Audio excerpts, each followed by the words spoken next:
ഹേ guys, welcome back. ഇന്നത്തെ video Slaughter Bridge and Cathedral Cave. ഇവിടെ പോകാൻ വേണ്ടിയിട്ട് ഞാൻ ആദ്യം പാർക്കിംഗ് സ്പോട്ടാണ് തപ്പിയത്.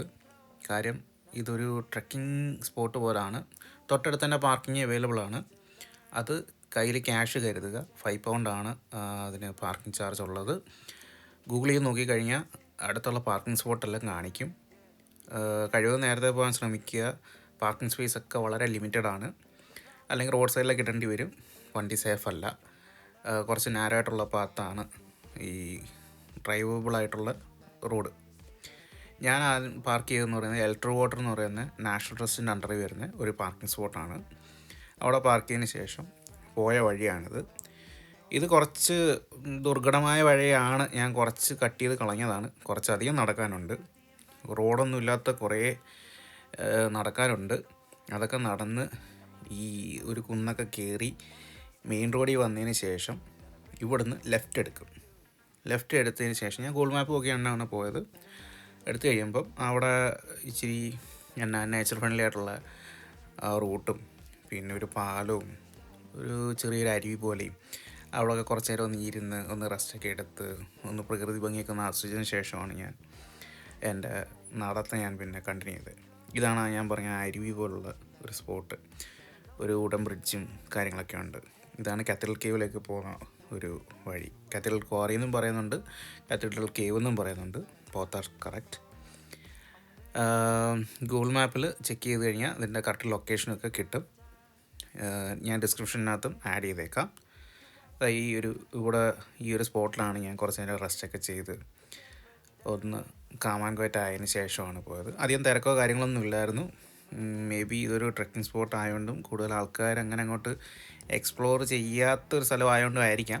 എക്സ്പ്ലോർ ചെയ്യുന്ന ആൾക്കാരും ഉണ്ട്, ഇല്ലയെന്ന് പറയുന്നില്ല. ബട്ട് അവിടെ അധികം ആൾക്കാരൊന്നും ഞാൻ കണ്ടില്ല. ഇതാണ് ആ ക്വാറിയിലേക്കുള്ള എൻട്രൻസ്. അകത്തേക്ക് കയറി കഴിഞ്ഞാൽ ഒരു കംപ്ലീറ്റ്ലി വേറൊരു എക്കോ സിസ്റ്റമാണ്. അകത്ത് കയറി കഴിഞ്ഞാൽ നല്ല എക്സ്ട്രീം കോൾഡാണ്. ഓഫ് കോഴ്സ് ഇപ്പോൾ ഇവിടെ സമ്മറാണ്.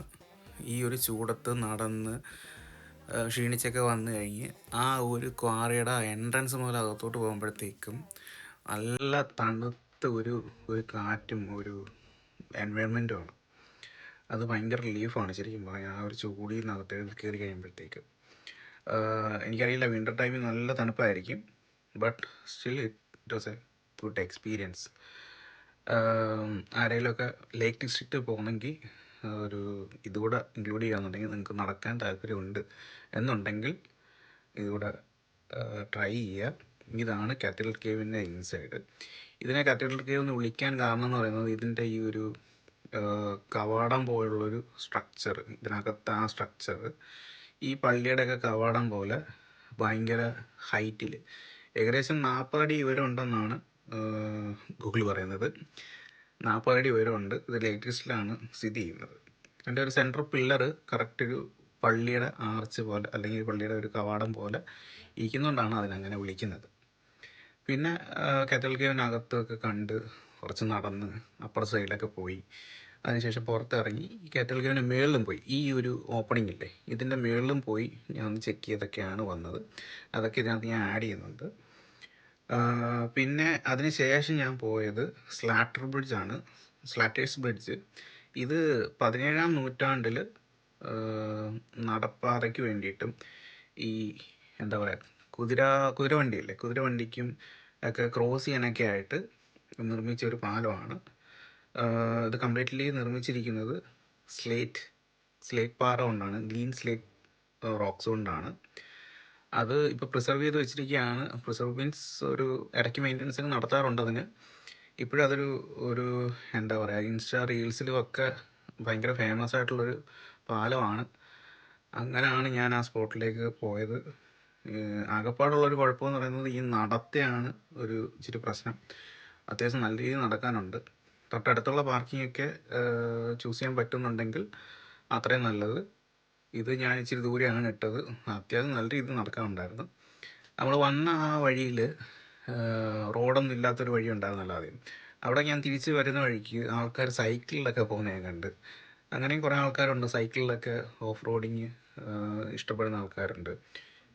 ട്രെക്കിങ് ഇഷ്ടപ്പെടുന്ന ആൾക്കാരുണ്ട്. അങ്ങനെയൊക്കെ ഉള്ള ആൾക്കാരെയാണ് ഞാനിവിടെ കൂടുതലും കണ്ടത്. ഇതാണ് ആ കത്തീഡ്രൽ കേവിൻ്റെ മുകളിലുള്ള ഒരു ഭാഗം. ഒരു മുകളിൽ പോയി ചെന്ന് കഴിയുമ്പോഴത്തേക്കും നമ്മൾ ആ കണ്ട ഓപ്പണിംഗ് ഉണ്ടല്ലോ, ആ ഓപ്പണിംഗ് ആണ് ഇത്. ഇവിടെ വന്ന് ഇതൊക്കെ കണ്ട് വന്നതിന് ശേഷമാണ് ഞാൻ പിന്നെ തിരിച്ചു പോയത്. തിരിച്ചു പോകുന്ന വഴിക്കാണ് സ്ലാട്ടർ ബ്രിഡ്ജ് കയറിയത്.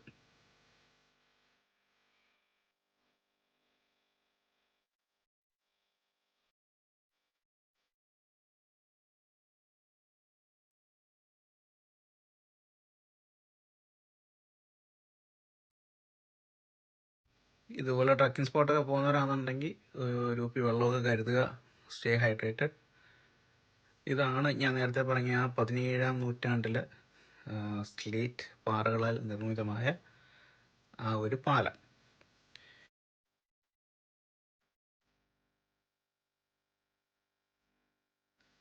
ഓഫ്ലൈൻ മാപ്പ് ഡൗൺലോഡ് ചെയ്യാൻ പറ്റുമെങ്കിൽ ഓഫ്ലൈൻ മാപ്പ് ഡൗൺലോഡ് ചെയ്ത് കൈവെക്കുക. കാര്യം ആ ഒരു ലേക്ക് ഡിസ്ട്രിക്റ്റ് ഏരിയയിൽ എസ്പെഷ്യലി ഈ ഭാഗങ്ങളിൽ റേഞ്ച് വളരെ ശോകമാണ്. തിരിച്ചു വരുന്ന വഴിക്ക് ഒന്ന് പെട്ടു.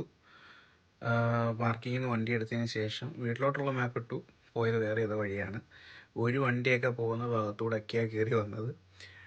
1-2 വട്ടം ഞാൻ റിവേഴ്സ് എടുത്ത് എതിരെ വരുന്ന വണ്ടിക്ക് സൈഡൊക്കെ കൊടുക്കേണ്ടി വന്നു. സോ ആ ഒരു കാര്യം മനസ്സിൽ വെക്കുക. ഓഫ്ലൈൻ മാപ്പ് ഡൗൺലോഡ് ചെയ്തിട്ട് പോകാൻ പറ്റുമെങ്കിൽ അത്രയും നല്ലത്, ഇങ്ങനെ പെട്ടു പോകാതിരിക്കാൻ വേണ്ടിയിട്ട്. ഇതാണ് സ്ലാട്ടർ ബ്രിഡ്ജിൻ്റെ ഒരു പിക്ചർ. ഇത് റീൽസിലൊക്കെ കൂടുതൽ ഇങ്ങനെ ഓടിക്കളിക്കുന്ന ഒരു ടൈമായിരുന്നു. സമ്മർ ടൈമിലാണ് കൂടുതൽ ആൾക്കാർ അങ്ങനെ പോകാറ്.